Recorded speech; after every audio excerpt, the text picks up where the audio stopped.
Cara mengatasi jeragat dengan set bajet Shaklee.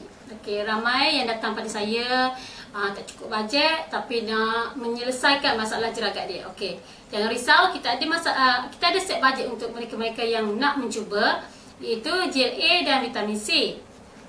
Gel A dan vitamin C. Okey, kenapa gel A perlu? Gel A ni adalah untuk membetulkan hormon. Apabila hormon tak stabil, masalah kulit akan datang, iaitu jeragat dan jerawat. Okey, nombor 2, memperbaiki inflamasi kulit. Nombor 3, gel A ni membaiki bintik-bintik hitam. Okey, nombor 2 kita cadangkan ialah vitamin C.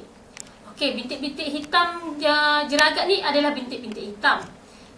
Jadi fungsi vitamin C adalah mencerahkan kulit dan sekaligus akan mencerahkan bintik-bintik hitam, iaitu jeragat. So, gabungan dua ni sangat penting untuk masalah jeragat daripada dalam. Okey, ni set ya, set jeragat dan set jeragat, iaitu gel A dan vitamin C.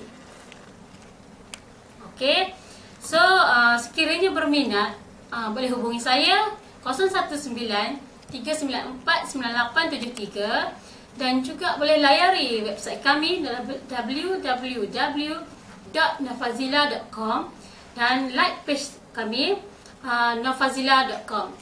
Okey, itu sahaja. Sekian, terima kasih.